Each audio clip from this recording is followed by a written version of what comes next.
All right, good evening. The time is now 6 p.m. We'll go ahead and call this meeting to order. Ms. Perry, can you please call the roll?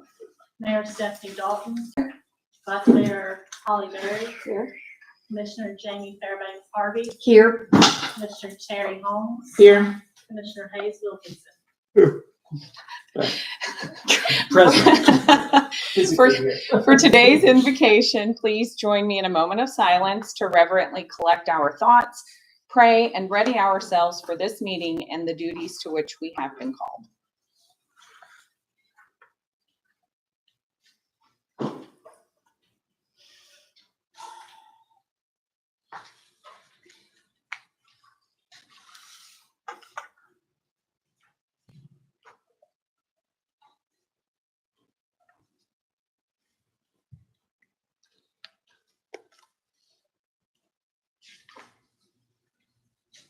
Okay, thank you very much.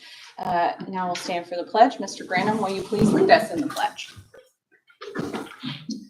I pledge allegiance to the flag of the United States of America and to the republic for which it stands, one nation, under God, indivisible, with liberty and justice for all.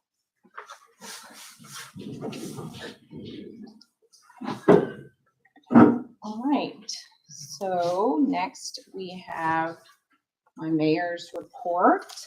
Welcome, everyone. I just want to say we had a really great annual, it was the 85th annual TML, Tennessee Municipal League Conference this past weekend here in Chattanooga.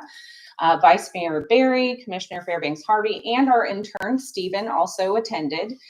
We had great speakers on leadership and our current economic lookout in Tennessee, as well as all kinds of workshops on topics like human trafficking, budgeting, AI, and affordable housing. I also want to personally thank Melody Shikari, the Executive Director of the Women's Fund of Greater Chattanooga, for accepting our invitation to speak at the Women in Municipal Government lunch meeting. She's truly inspiring and doing wonderful work in our community. I want to thank TML for all the work that they do for all of our 345 Tennessee cities and towns. And thank you to TML District 3 officials for re-electing me to be our district's TML board member for the next 2 years. I'm grateful for their trust and look forward to continuing to serve alongside my other board members. Thank you to YMCA Chattanooga for recently inviting myself and the vice mayor to attend a food distribution site at the Chattanooga Public Library downtown. They work with No Kid Hungry to eradicate food insecurity for our children across the county.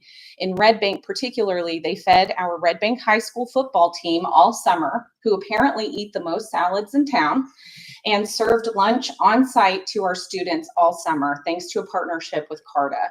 So if you are feeling like you want to help feed students, especially in light of recent federal SNAP cuts, and cuts to USDA food programs, I would encourage you to donate to and volunteer with these organizations, making sure that no child goes hungry.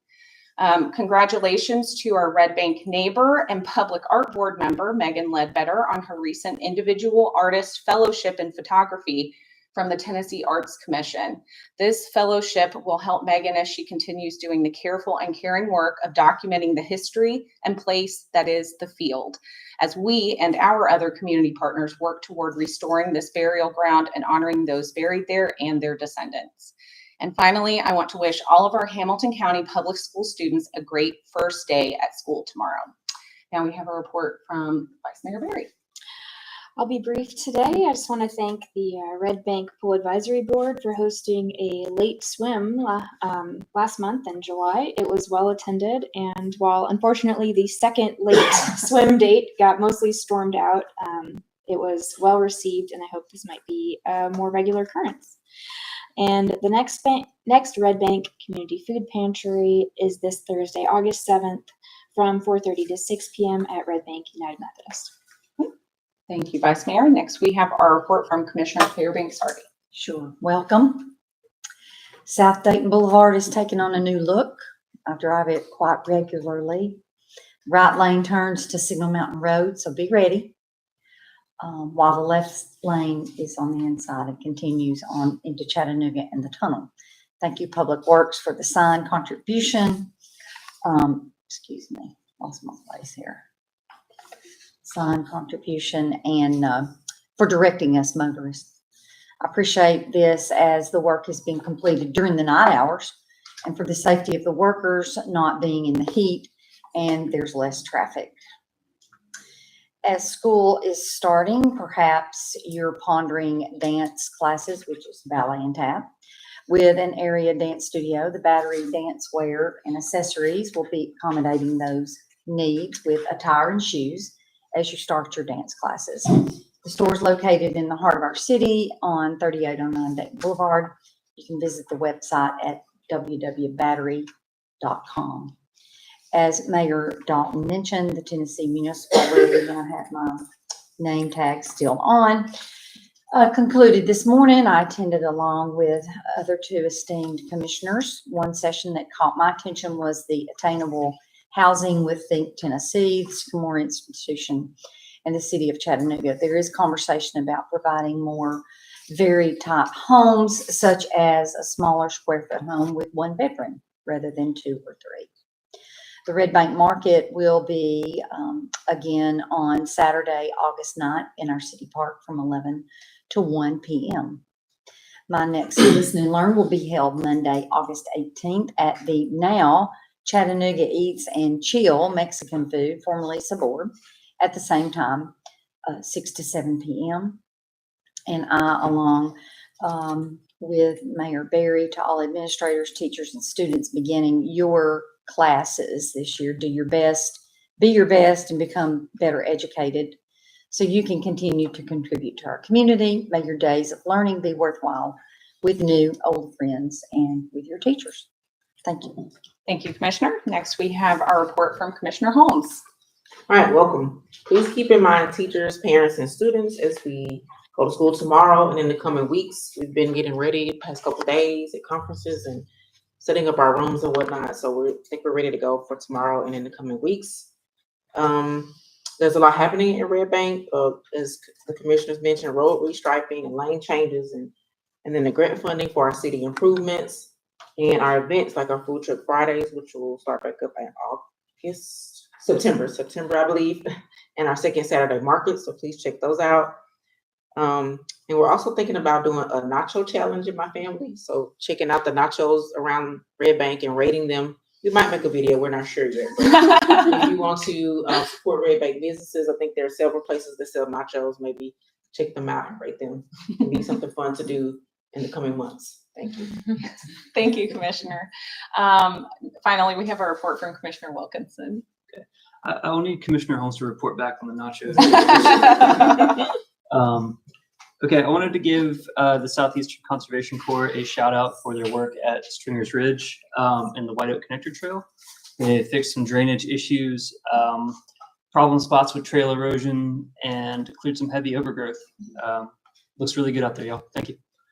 And then last Thursday, there was the Sorba Members Night at Clever Ale House, to both locally owned and Sorba. Yeah, sorry, it's been a long day. Clever Ale House is locally owned and operated, so it's always good to support them. And then Sorba is a local nonprofit that advocates for multi-use trail systems and mountain biking here in the Chattanooga area. Please consider joining or donating to Sorba, and they're closing in on a very significant matching grant from the Lyndhurst Foundation. I think they've got $5,000 to go and could really make a big difference this year. So, thank you. Thank you. Next, we have our city manager's report. Mr. Branham. Good evening, Mayor and Commissioners. An update on our social media platforms. As of this afternoon, our recent video post regarding the aforementioned Dayton Boulevard resurfacing at the south end of town reached a total of 13,915 viewers between Instagram and Facebook. I just want to let that number soak in. There's tick under 12,000 residents of Red Bank. 13,915 viewers between Instagram and Facebook, with a nearly even split between followers, 52.8%, and non-followers, 47.2%, highlighting strong community and external engagement. The video generated 351 interactions on Instagram, including 190 likes, 37 comments, 12 saves, and 112 shares, an indication of significant interest and community involvement. Of the 224 accounts engaged, 77.1% were followers and 22.9% were non-followers.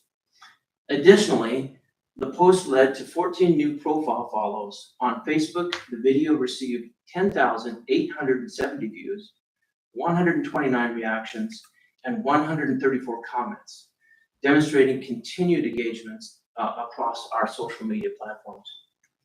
And I'll just, I didn't put this in my script, but it really indicates the science and the sophistication behind our social media platforms and our ability that we've cultivated over the last several years to get the word out on things that the city is doing.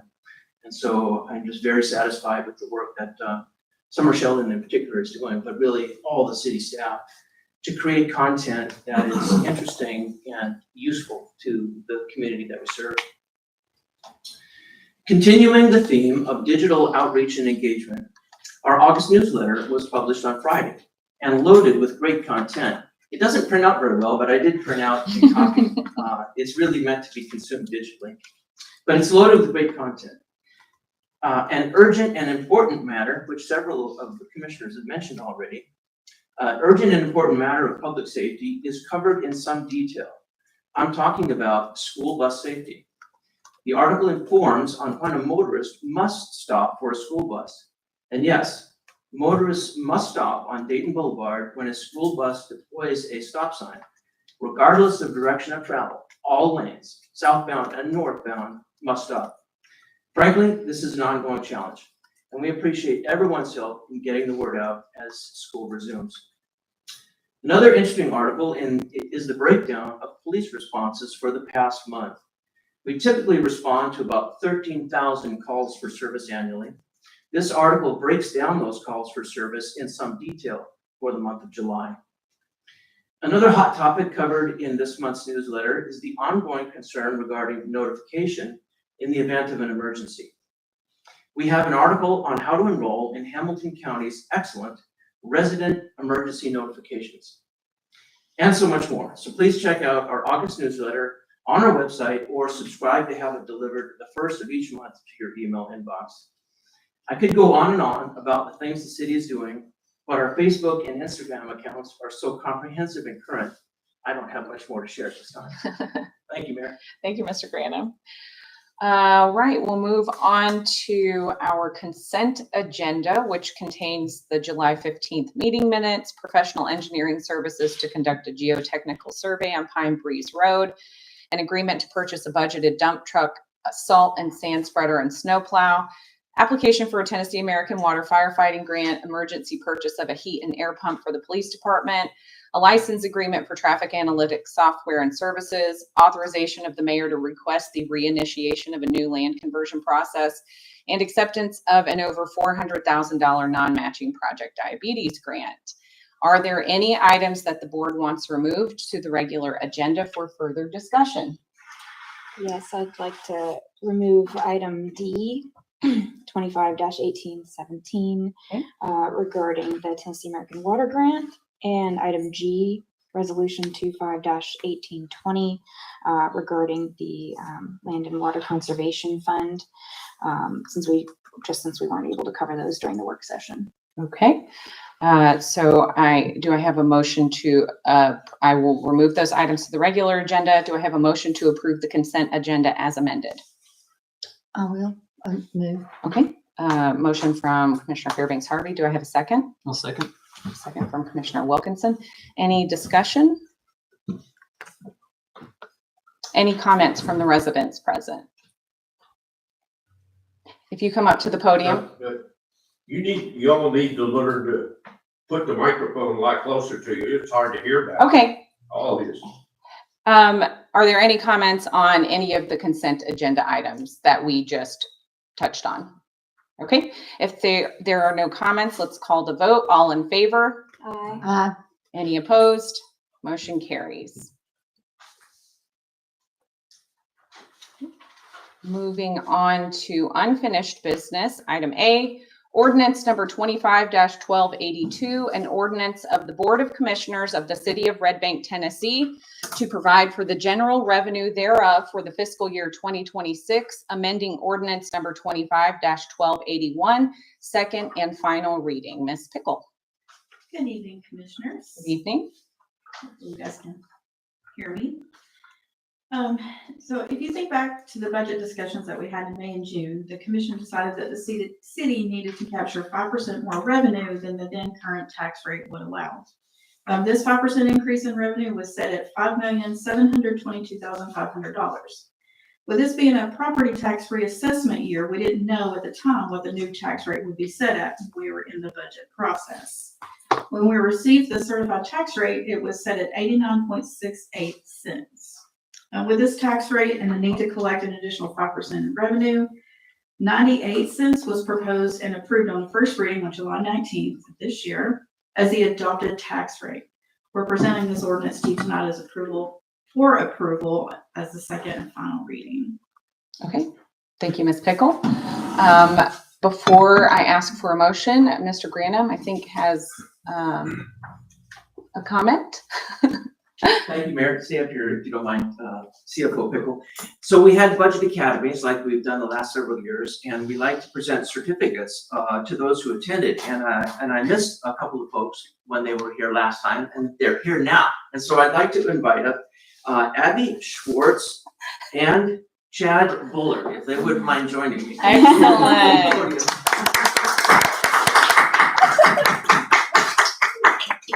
Thank you, ma'am. Thank you. So after having thoroughly embarrassed them, let me read what these say. FY26 Budget Workshop Certificate presented to Chad Bullard and Abby Schwartz. The City of Red Bank is pleased to present the FY26 Budget Workshop certificates in recognition of their attendance at 2 budget workshops held on April 22nd and April 29th. Speaking to how long we've been at this. This certificate recognizes the commitment of time to learn about all aspects of our municipal service delivery, hear directly from each department director, and understand the resources and budget necessary to fund our city. This level of interest in the budget process is highly laudable and profoundly appreciated, and it is signed by both myself and Mayor Dahl. And Chad, thank you very much. We appreciate you. And Abby, thank you very much. We appreciate Yes. you.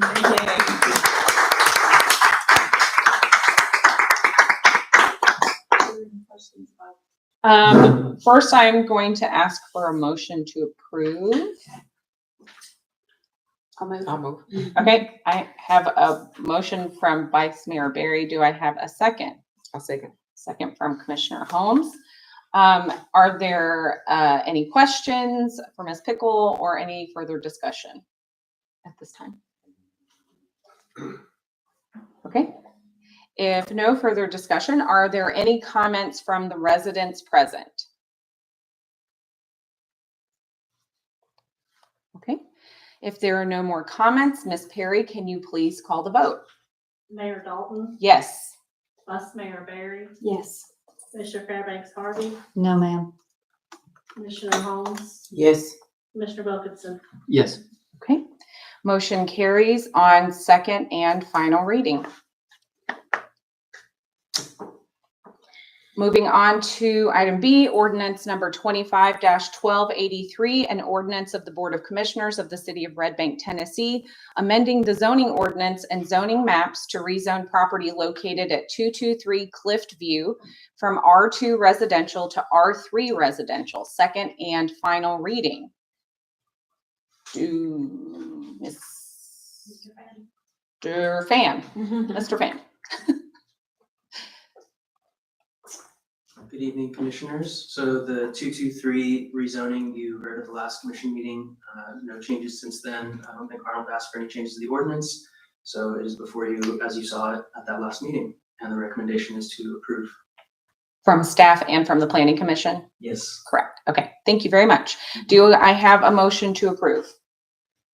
I'll move. Okay. I have a motion from Commissioner Wilkinson. Do I have a second? I'll second. A second from Commissioner Fairbanks Harvey. Any further discussion? Okay. Any comments from the residents present? Okay. If there are no comments, Ms. Perry, can you please call the vote? Mayor Dalton, Yes. Vice Mayor Barry, Yes. Commissioner Fairbanks Harvey, Yes. Commissioner Holmes, Yes. Commissioner Wilkinson. Yes. Okay, motion carries on second and final reading.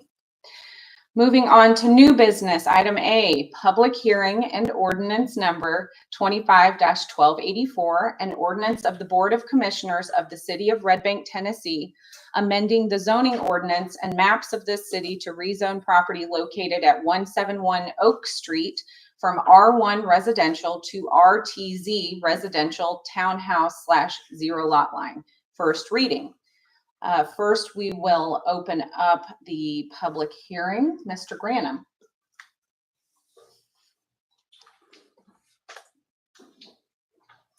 Thank you, Mayor. This is a time for a public hearing on the matter before us. Please note these guidelines. Comments are limited to 3 minutes or less, and the city recorder will operate a timer. Please respect her direction and conclude any comments if time expires. Comments should be addressed to the board as a whole and not to a particular commissioner, the city staff, or the audience. However, during this public hearing and at the discretion of the mayor, some dialogue on the matter may be allowed. While the dialogue may be permitted, the principal purpose of the public hearing is to listen, so questions may go unanswered and issues may remain unresolved. At this time, citizens are invited to the podium to comment. Please begin by stating your name and address. Are there any citizens who wish to give comments during this public hearing? Please come up to the podium and give your name and address for the record.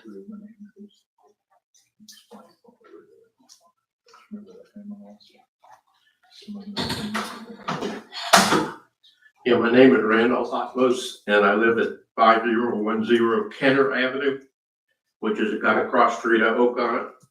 And the piece of property that they're talking about has been neglected for quite a time. We've been sent after the county and Red Bank both since 2005, trying to get them to take care of it. The grass is this high. That's not an exaggeration. The reason I'm here on this zoning thing is he is talking about putting a tree buffer all the way around the property. The problem is my neighbors across the street, both of his driveways come out right where they're going to put the entrance. And if he puts the buffer zones in there with the trees like that, the people coming out of there are going to end up getting hit because they can't see. And there's one stop sign, Oak Street. The section that they're talking about improving does not have a stop sign. They need to put one there and modify his buffer zone so that it doesn't come out right to the edge of the street. Okay. All right. Thank you. Thank you. Can you tell me your last name again? I'm so sorry. OTV as in Victor, OS as in Sam. Okay. Thank you. Alphonse, thank you so much.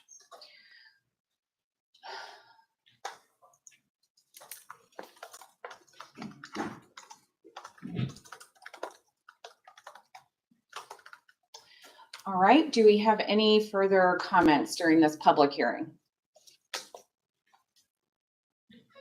Okay, if not, we will close the public hearing. Do I have a motion to approve? Okay, Mr. Pham, can you come up and discuss this briefly before we take a motion? Good evening again. So the 171 Oak Street, as that resident just mentioned, has been a bit neglected for many years. It's actually on the wall in Eddie's office as I believe it's condemned. But when we went to take a look at the site, all the grass is overgrown, the house has fallen into disrepair. So the property is actually under contract to be purchased by the applicant. And we've been working with MAP engineers. They've done a lot of work in Red Bank, so we're pretty familiar with their products and their process. They came to the work session in early June and worked through some problems with myself, the building official Eddie, the fire department, and we came to some resolutions on a couple of different things, which would include actually a right-of-way improvement so that fire trucks and the trash service can get back there a little bit easier. The concept itself is required to have a site plan when you do an RTZ rezoning, which is a residential townhouse 0 lot line. And so the site actually, or the site plan actually shows 3 attached townhouses and 1 single family residence which is kind of a unique layout for this property because it was just, I believe, a mobile home trailer on there. So it's going to provide a little bit of density for the neighborhood. It is adjacent to the commercial corridor. So the staff believes that it's a appropriate rezoning, and the planning commission also recommended approval unanimously. Great. And happy to answer any questions. Thank you. Can you speak to Mr. Ottfoss's concern about the tree buffer? Yeah, so the tree buffer it's a requirement under the RTZ zone to provide 10 feet of landscaping. And anything that's planted in that zone is required by our native species ordinance. And that's just so that if there is any density on an RTZ zone, that there's a bit of separation between that and an R1 zone, so the lower density neighborhood. Sure. I'm not aware of the tree buffer impinging on any sight lines or anything like that. So I'm not really sure what the challenge that would be. Okay. Is that something that could be addressed when there's a formal site plan that's approved? Yeah, Or absolutely. before approval to make sure that there is no line of sight issue there with the tree buffer? Yeah, absolutely. So Okay. a lot of concerns with site plans, we do kind of a first pass as the community development department at my level, the planning level, Mhm. and the site plan review. And then when building permits are issued, Eddie is the building official, and he can also do a double check on all kinds of site plan and stuff like that. Okay. Okay. Do I ask some questions first? I'm sorry? Can I ask some questions first? Sure. Michael, I noticed that this address is listed as, Can you speak up? yes, 171 Oak Street. Yes. On Google Maps, I tried to look it up. It just says Oak.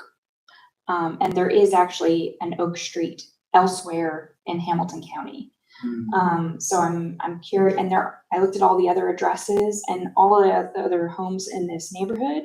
While there are, of course, a lot of homes along Oak Street, they're all oriented to the cross street. So the addresses are all Kenner Avenue, that sort of thing. So just from an addressing perspective, I'm worried about like emergency response. So is that something that can be looked into before like a formal property address is assigned? Oh, Okay. sorry. Chief, do you want to answer that? Yes, ma'am. Vice Mayor, we're well aware of that piece of property. We actually had a fire there a couple of years ago. Hmm. So, we know where that piece of property is. Okay. And to get there, it's actually pretty well marked. So sometimes Google Maps isn't near as up to date as our Hamilton County GIS maps. And that's what we use for our map. And is it supposed to be Oak Street? Yes, ma'am. It is. Okay, so we need a correction on the On Google Maps. maps, yes. Because once there's people living there, they're probably gonna want to be able to give people directions Yes. to get to their house. Yes, ma'am. Because it's actually a street that actually runs through between Kenner and Charles also. So you've got a cut street, that little street that's a dead end, and then there's a cut street between Kenner and Charles. Yeah, I think I might have knocked that door in Mhm. either 2020 or 22.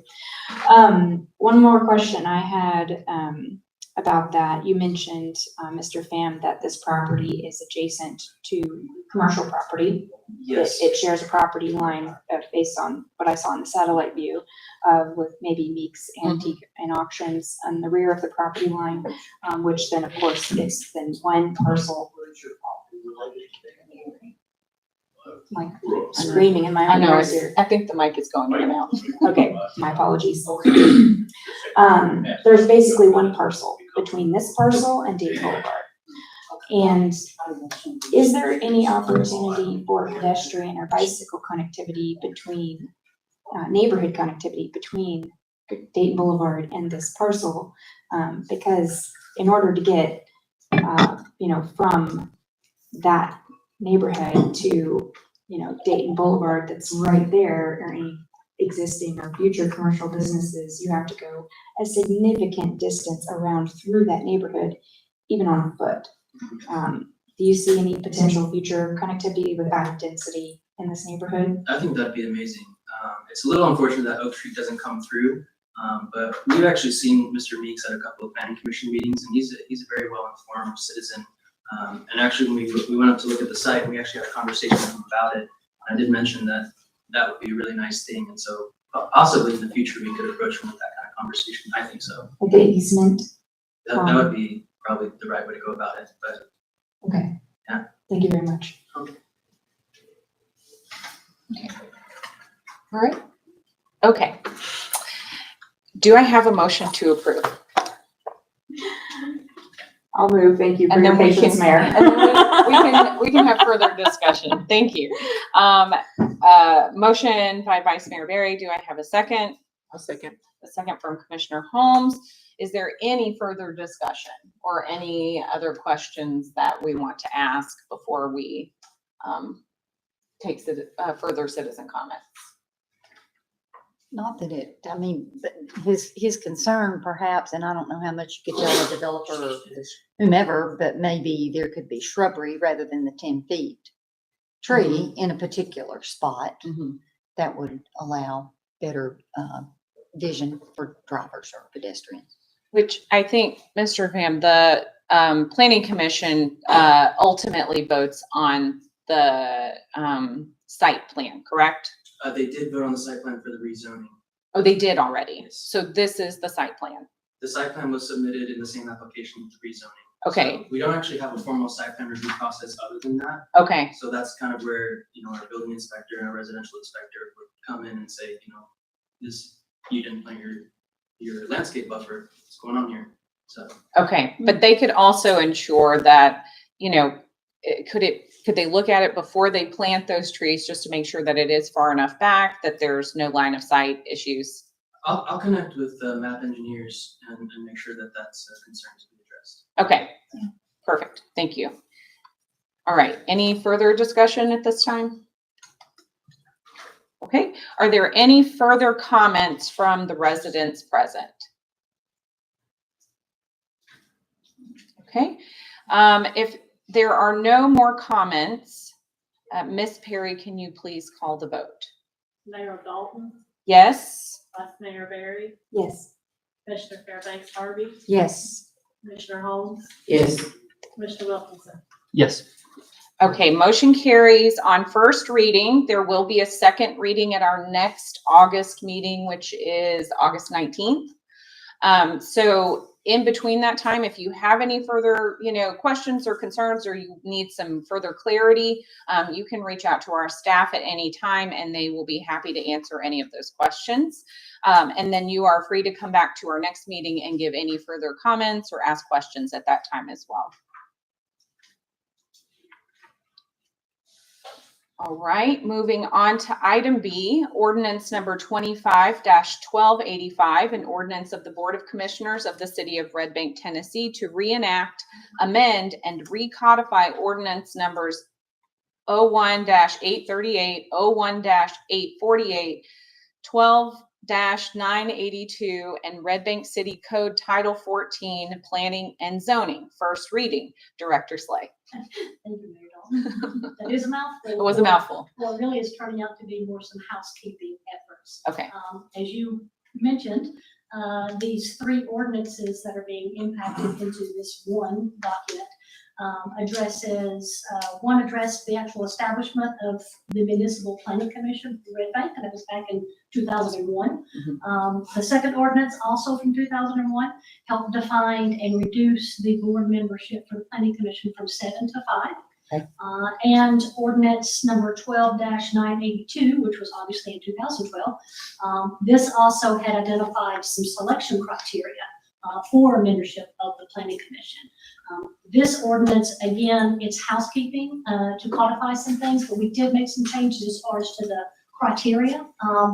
We wanted to make sure that it was specific and direct and encompassing of all of our residents. So it's basically the Red Bank resident and of the age of 18. Correct. So Wonderful. making that clear, there is no hidden criteria for participation on the Planning Commission. Great. Thank you for that. Thank you. My comment on that is, yes, I always thought it was strange that the planning commissioner had to own property in Red Bank, but a city commissioner didn't. Doesn't really make sense. So I'm grateful that we're looking at amending that definition or that criteria for planning commissioners. Do I have a motion to approve? I'll move to approve. Motion from Commissioner Fairbanks Harvey. Do I have a second? I'll second. The second from Vice Mayor Barry. Is there any further discussion or any questions?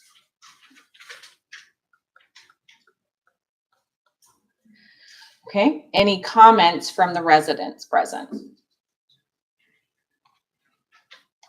Okay, there are no comments. Ms. Perry, can you please call the vote? Mayor Dalton, Yes. Vice Mayor Barry, Yes.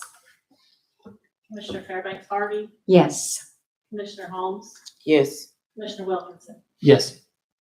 Motion carries on first reading, and just to note that we will have a public hearing for this ordinance at our next, First reading in September. so we're not voting on this on August 19th. Okay. Do you know what date that is, Ms. Perry? September 2nd. Okay, we will have our public hearing and our second and final vote on this on September 2nd. Moving on to item C, public hearing and ordinance number 25-1286, an ordinance of the Board of Commissioners of the City of Red Bank, Tennessee, to amend the Red Bank zoning ordinance codified at Title 14, zoning Chapter 2, general regulations, first reading. Director Slade. Thank you. Again, this is really getting into some more housekeeping efforts. As you are aware, this coming budget year, we will be undertaking our land use regulation overhaul. Taking a look at current regulations, ensuring that they are in sync with our newly adopted comprehensive plan. But we do know that that's going to take an extended period of time. In the interim, we have historically, as well as now, we do have applicants that are coming along with proposals that are in harmony with our comprehensive plan for density, the desires, but our land use regulations are in direct conflict. So rather than take each application one at a time, staff did an internal review and we determined it was the most prudent measure was to amend the definitions of townhomes. The current regulations cap those at 12 units total to be connected in a single building. This proposal is removing that maximum cap. This does not supersede any building or fire code. Those are always priority, especially when it comes to development on density. So those are not being impacted. Again, this is just removing that maximum cap on what is defined as townhomes. And instead setting a minimum. The minimum was already there. Okay. Single family, two family or duplex, and then you go up into multifamily, which is 3 or more units. Okay. So that's the planning terminology that goes hand in hand. Perfect. Thank you very much. Thank you. All right, we will go ahead and open up the public hearing. I think Mr. Granum has given guidelines around public comments 2 or 3 times already. So if you have any comments to give, we'll go ahead and invite you up to the podium, state your name and address for the record, and you'll have 3 minutes.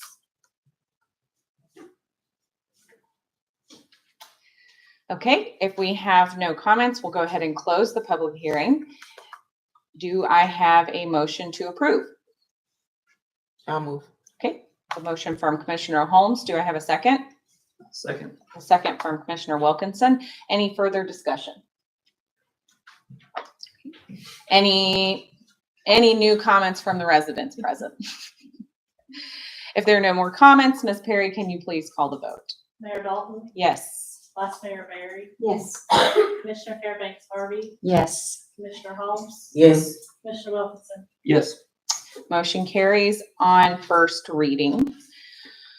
Moving on to item D, which we moved out of our consent agenda, resolution number 25-1817, a resolution of the Board of Commissioners of the City of Red Bank, Tennessee, authorizing an application for the 2025 firefighting support grant of up to $1,000 under Tennessee American Water for the fire department. Chief Seiler. Good evening again, Commissioners. Good evening. Every year for the last few years, Tennessee American Water has offered a grant to fire departments up to $1,000, no match, 100% grant. And we would like your blessing to apply for it again this year.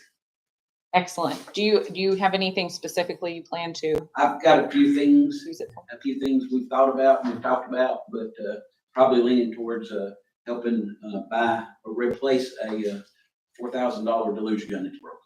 Okay. All right. Every little bit helps. Yes, ma'am. All right. Do I have a motion to approve? I'll move. A motion from Vice Mayor Barry. Do I have a second? I'll second. Okay, second from Commissioner Fairbanks Harvey. Any discussion? What's a deluge gun? It's a ground-based water monitor that flows, big, what we call big water, 500 gallons a minute plus for big fires.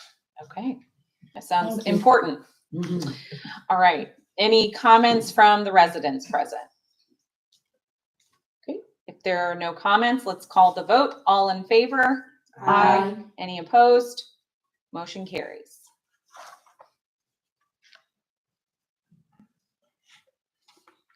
And our final item of business, resolution number 25-1820, a resolution of the Board of Commissioners of the City of Red Bank, Tennessee, authorizing the mayor to request reinitiation of a Land and Water Conservation Fund, LWCF, conversion process for a portion of Red Bank City Park, LWCF project number 47-00065, which will cost a fee of $10,000 invoiced by and paid to the Tennessee Department of Environment and Conservation, TDEC. Mr. Gravy.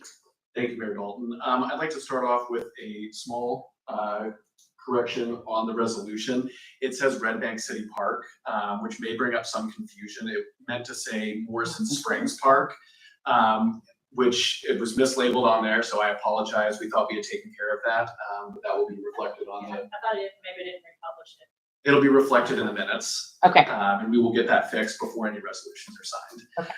Thank you for that. So going into this, I want to take you all through the Red Bank LWCF conversion, why it matters, how we got here, and what the next steps are.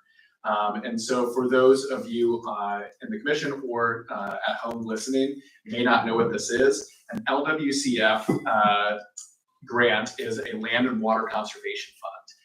A little background about that is this money actually comes from offshore oil drilling in the Gulf of Mexico, and those funds, there are royalties that go into the federal government, and then these royalties are used to help purchase different lands to become parks and recreation in perpetuity, or to help build out these park lands. So that is where we went to, well, I'm getting ahead of myself. That is what an LWCF grant is.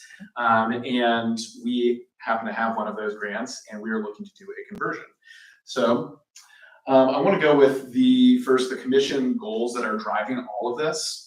So as you all can see, starting back in 2023 and 2024, there was the improvement for multimodal transportation network, the fulfilling the land conversion agreement of the Red Bank Middle School site, developing parks, trails, and recreation services, activating city property via low-cost improvements, implementing the Parks Master Plan, and now in 2025, developing new land conversion agreements with TDEC and the National Park Service. So I do want to emphasize that this is going to be a new conversion agreement with TDEC and the National Park Service, that the old one the city had previously that had been taken down. Sorry, rescinded. Thank you. Rescinded is no longer valid, and we are working on a clean slate. So why does this matter? Well, we are currently out of compliance with our LWCF grant, and so we are not able to be competitive for federal state recreation grants. In previous commission meetings, I believe when we were talking about the Parks and Rec Master Plan for adoption, we talked about how it is one of the steps to move forward to be competitive for state and federal recreation grants. The last step that the city needs now is to get back in compliance with our LWCF conversion, and then we'll be able to go after things like the Land Water Conservation Fund, local parks and recreation funds, recreational trails programs, trip programs, etc. The big thing on this is that parks are not built with just municipal money. All parks across the country are grant funded.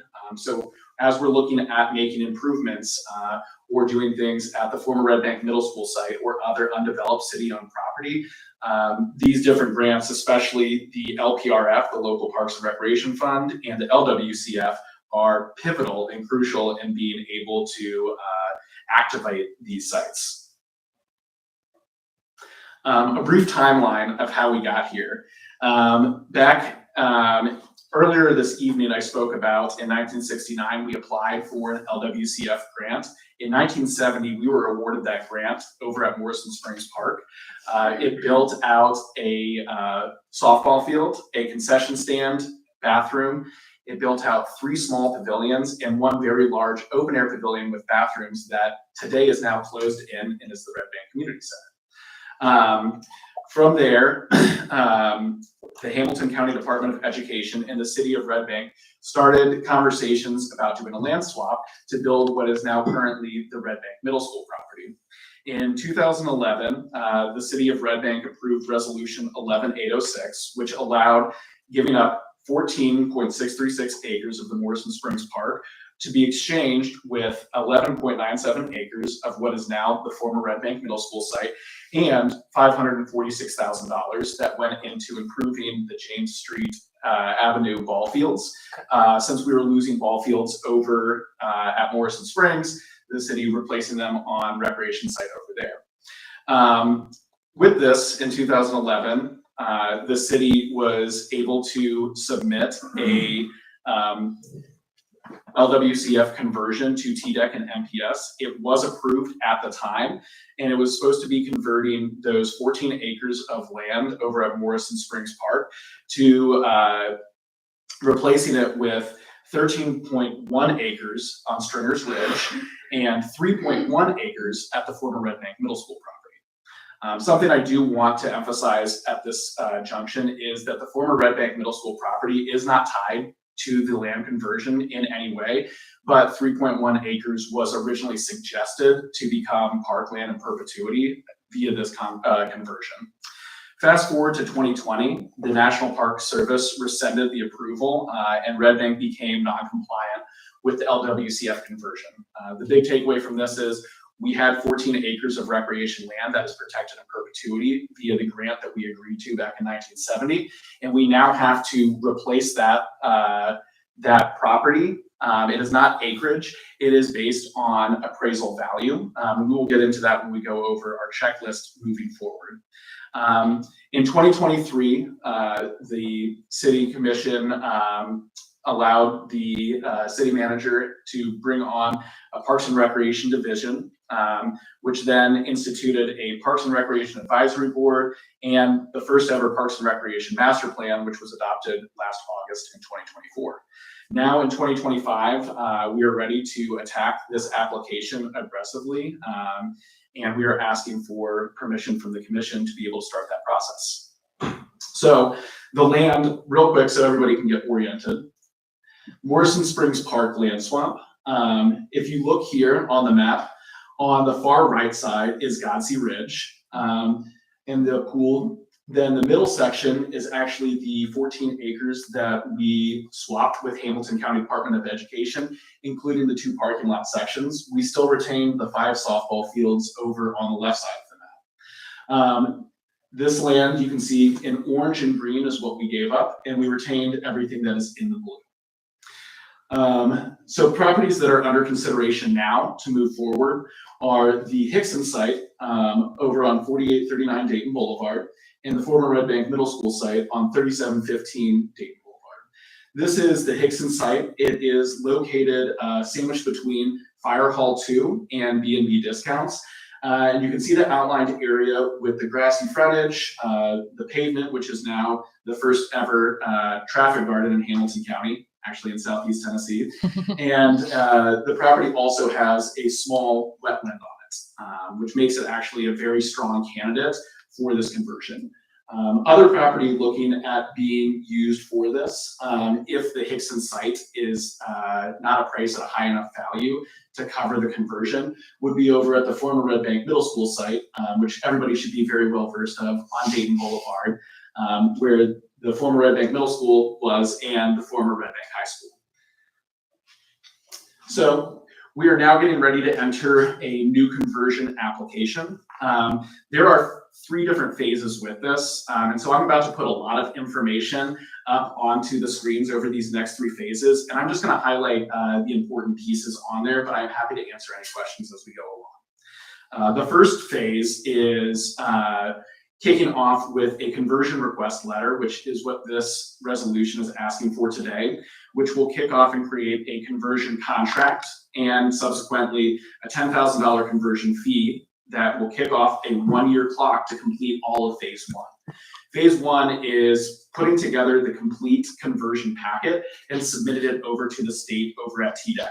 It includes things like getting appraisals, which we have to get a yellow book appraisal, which is shorthand for federally mandated appraisals that meet certain criteria, as well as filling out lots of questions, getting NEPA environmental reviews, doing lots of maps, and finally submitting all of this over to TDEC.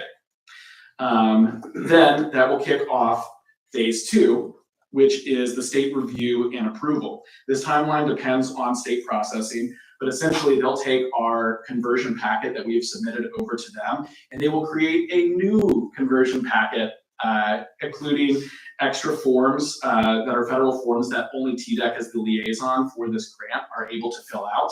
They will do this in conjunction with city staff. And once they complete this process, then they will send over that packet to the federal government, which will kick off phase 3. Phase 3 then is essentially the National Park Service going through and notarizing and making sure that everything is accurate in the packet. There will also be a presentation that city staff will have to put in, do for them to see what we are going to be doing specifically at the site. So we will have to have an as-built site plan. And then that will kick off getting the approval letter, which we will be immediately back in good standings with our conversion, and we will have 3 years to complete a new recreational site. So the staff remains committed to transparency, compliance, and progress, and we are ready to move forward and aggressively tackle this conversion. Questions from the commission? Thank you, Mr. Graby. I do have a couple of questions, but first, just some clarification on the contract piece. So you talked about getting the appraisals done on each of those 2 properties. Is there a time where this comes back to us for us as a commission to vote on to decide which portion of which property that we want submitted in the final application? Certainly. Okay. So we will have to have, essentially, we're working very close with TDEC and their grant specialists. I actually have a standing monthly meeting with them, or more if needed. In fact, I have my next one on Thursday to discuss the next steps once we sign this letter to send into them. And so that'll kick off lots of conversation back and forth. And so we will be bringing a lot of things to the commission to move forward through this process. Okay. Thank you for that clarification. Do we have any other questions or discussion for Mr. Graby? Commissioner? Are there any other charges besides the upfront $10,000 at the conversion fee? So there are no other fees included in this. So this $10,000 fee will be something that is unbudgeted. So we'll be coming back for a request from commission for a budget amendment.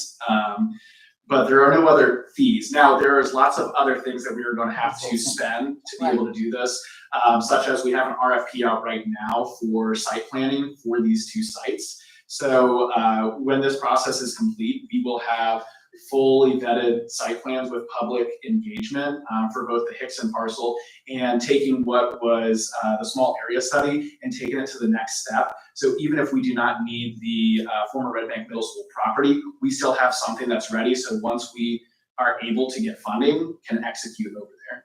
Okay. But there will be cost for site plan development. There will be possible costs during the NEPA environmental reviews if we have to pay anything to any of the state or federal agencies for that. But those will be the main costs as of right now. And then when we eventually get the letter of approval for our conversion, then there will be the conversation of what funds and how we are going to execute this project over the next 3 years to stay in compliance.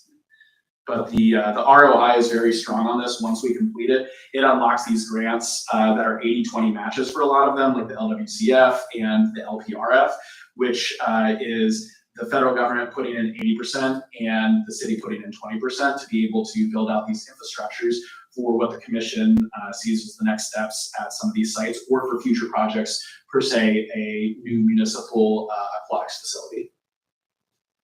But that $10,000 is like earnest money. We're in this to get started. So the $10,000 is to TDEC, and it's just part of their policies for enacting any of these conversions. If we fail to have this conversion go through, then for us to reenact this again will be another $10,000. Sure. So that's why it is pertinent for us to get this right and do it transparent and quickly the first time. Sure. And I believe we will have to pay for the appraisals, the Yellow Book appraisals. Do you have a cost estimate for those? Do you have any idea? Yeah, for right now, so we've already, I've jumped ahead on some of these items, getting them ready so that we can continually move this process and not get bogged down in the mud. So we have contracted with a consultant to do, or an appraiser, sorry, not a consultant, an appraiser to do the Yellow Book appraisals on the 14 acres at the Morrison Springs site where a middle school currently sits, and for the Hickson parcel, and that was $9,000. Okay, and so when would the appraisal for the middle school property happen? So we are getting, the first and most important thing is to know how much value we have to replace. Right. So getting the appraisal done of the Morrison Springs property will give us that exact number. And with the Hickson parcel, we'll know if we're there or if we need to add on additional acreage from other city-owned undeveloped property. And those appraisals are only good for a year, is that correct? I will have to look into that. I'm not sure, but regardless, once we kick off this with paying the $10,000 fee, we have a year to complete phase one, which is going to be those appraisals.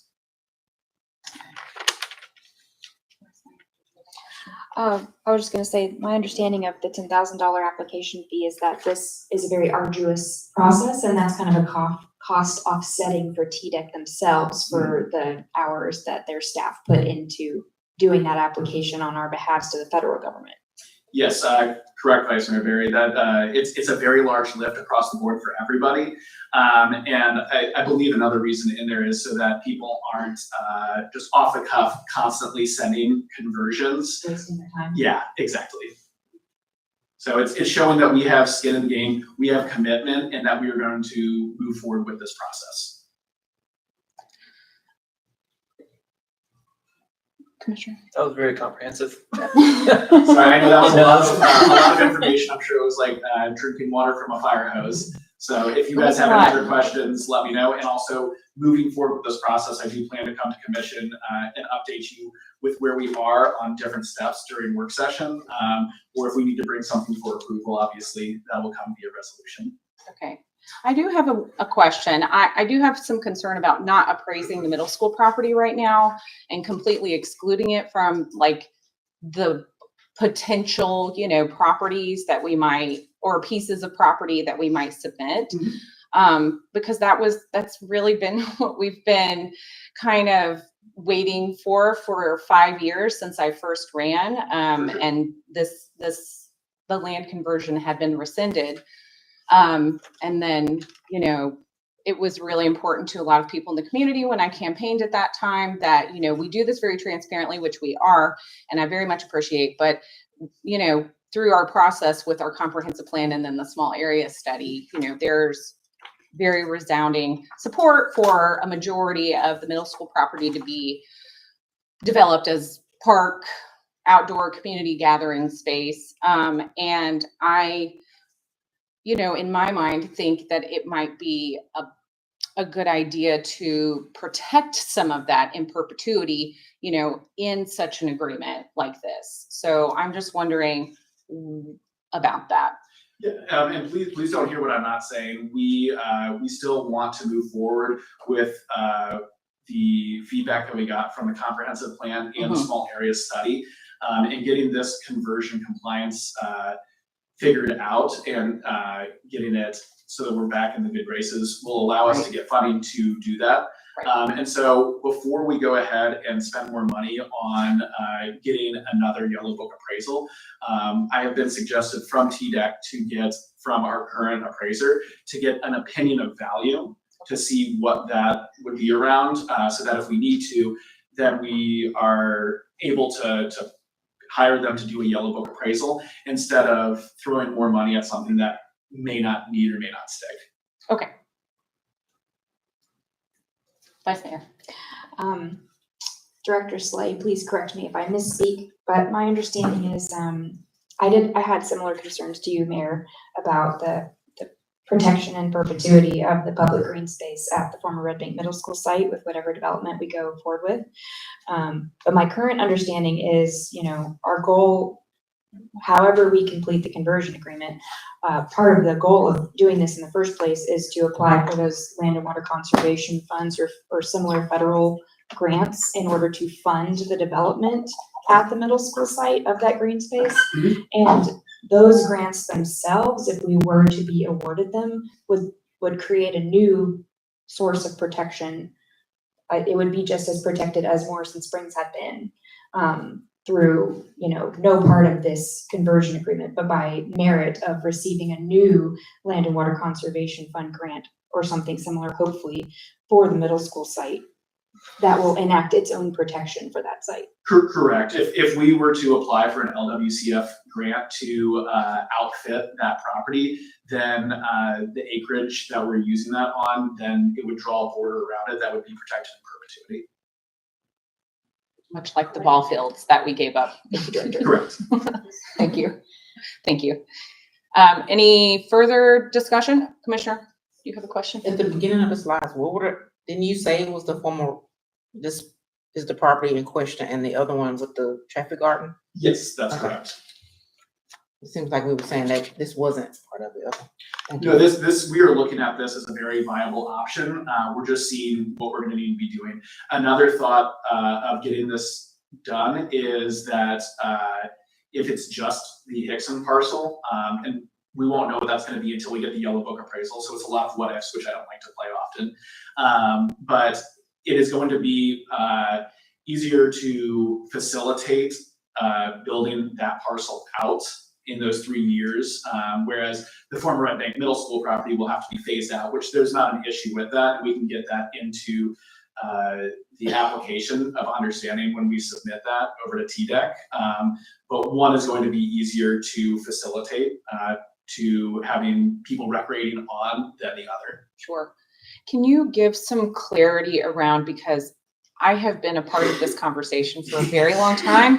I called and talked to the National Park Service, liaison back before I was elected to just try to get a better understanding of what was going on with Back this. when it was 3 different people ago. Yes, so many other people ago.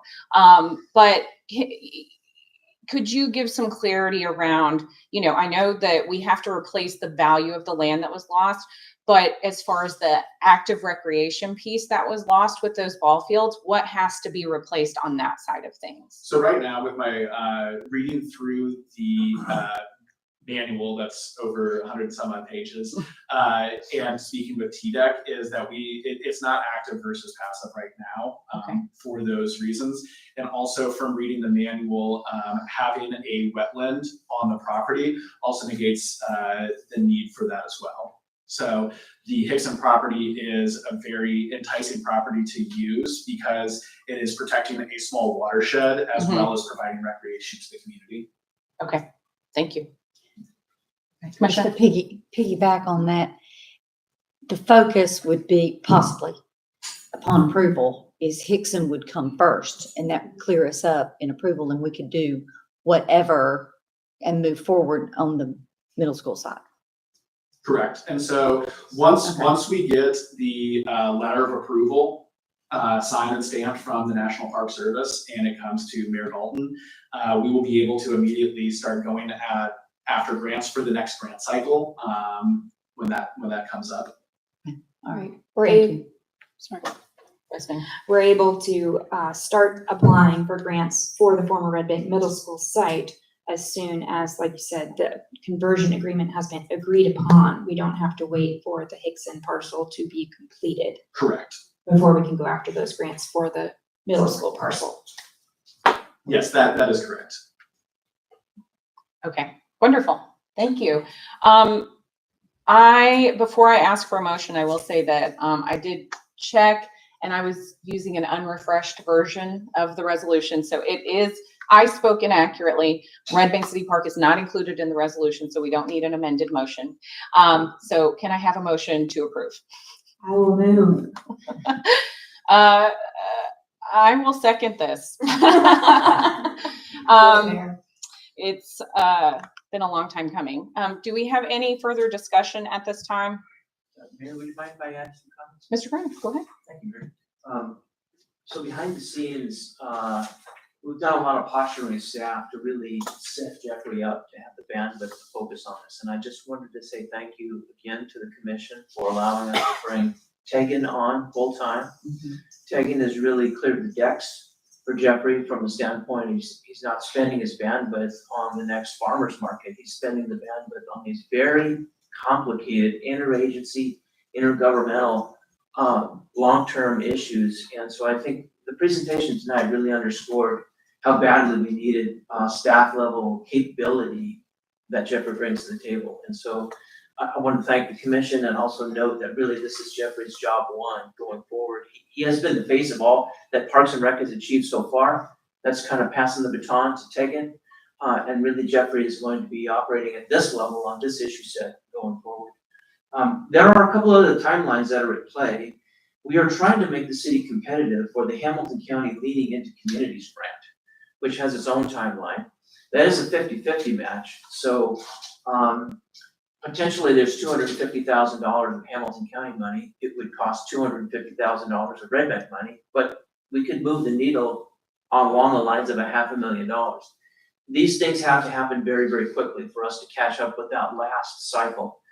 So that's kind of what's got the Bunsen burner got a little hotter under us on that one. In addition to the 1 year to meet the conversion agreement, we're on a slightly even tighter timeline to be competitive for the Hamilton County Leading into Communities grant.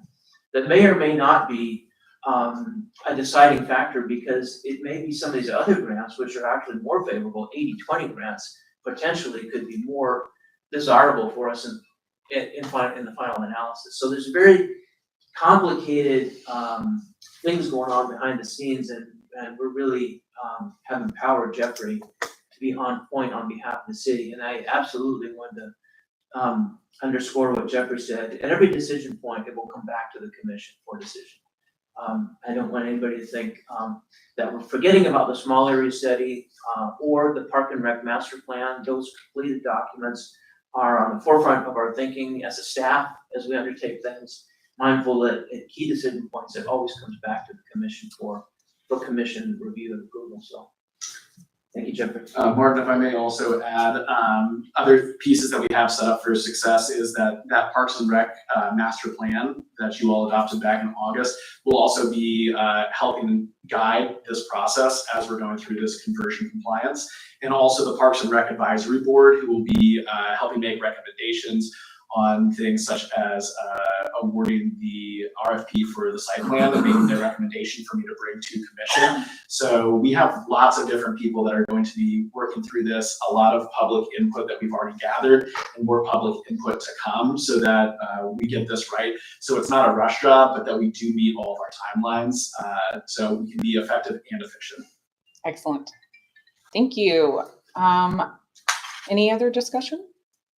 I just want to say tonight has been Parks and Recreation Manager Jeffrey Gravy's night to shine between the diabetes fund grant that we received and this conversion agreement, which is very complicated. I can't help but remember back to several years ago before you joined us, Mr. Gravy, that several budget cycles ago, budgeting for your position was somewhat controversial. And I dare say you have paid for yourself several times over already, and that's before we unlock these potential grant funds. So thank you for your hard work. I appreciate the kind words. Thank you. Seconded. How about a round of applause?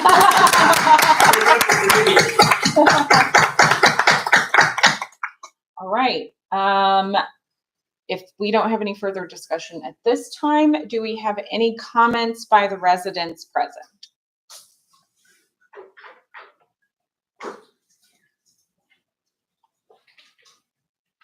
Okay, if there are no comments, let's call the vote. All in favor? Aye. Any opposed? Motion carries. All right, and now for our final item of business, citizen comments from Red Bank citizens on items not on the agenda. Mr. Grandin. Thank you, Mayor. This is the time for citizen comments. Please observe these rules. Comments are limited to 3 minutes or less, and the city recorder will operate a timer visible on the dais. Please respect her direction and conclude any comments if time expires. Comments should be addressed to the board as a whole, and not to a particular commissioner, the city staff, or to the audience. The commission is here to listen, not to respond or engage in back and forth, so please do not expect a reply during citizen comment. At this time, citizens are invited to the podium. Please begin by stating your name and address.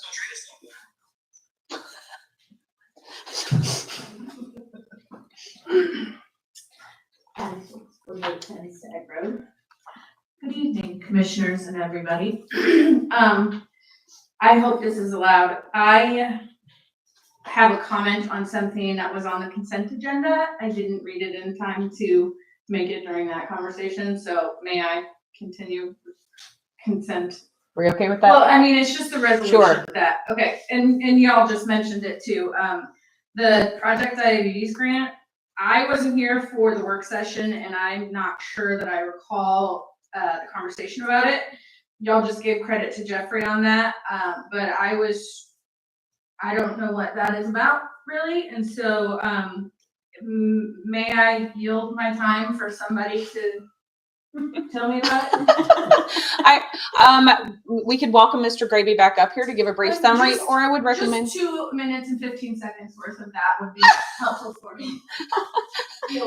We also had very good discussion in the work session, but Mr. Gravy, if you want to come up and Thank you. take up the rest of her time. I will make this quick. So the Tennessee Department of Health Project Diabetes Grant is a 3-year grant.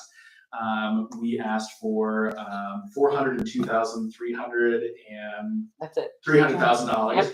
And we were awarded that grant, which we were very excited about. That grant will be going to fund 3 different projects, all surrounding Godsey Ridge. The first year will be creating the Godsey Ridge Trail System, which if you would like to see what the preliminary site plans are in the packet for that, if you go to our website at redbanktn.gov and go under the Parks, Trails, and Recreation Division website, and then on the left-hand side, you will see our master plan and future plans, and check those plans and designs out. The first year will be putting out the trail at Godsey Ridge and getting that cut. The second year will be adding a parking lot and fixing the community center parking lot. And the third year will be connectivity issues with adding in sidewalks, crosswalks, and other traffic calming measures on Tom Weathers Drive, and also making connectivity safer on Morrison Springs. And will the ADA improvements be included in the connectivity piece? The ADA improvements will be in year 2 with the parking The lot. parking lot. Okay, excellent. Yes, and this grant is a no match grant. Thank you, Director Slay. Thank you. Thank you, Mr. Gravy. Thank you, Mr. Gravy. Do we have any other citizen comments for items not on the agenda? Okay. If not, do I hear a motion to adjourn? I move. I have. School in the morning. Yes, we wish Dr. Holmes a fabulous first day at school tomorrow in our Hamilton County schools. So I have a motion from Commissioner Holmes to adjourn. Do I have a second? I'll second. A second from Commissioner Wilkinson. All in favor? Aye. Any opposed? Motion carries. Meeting adjourned.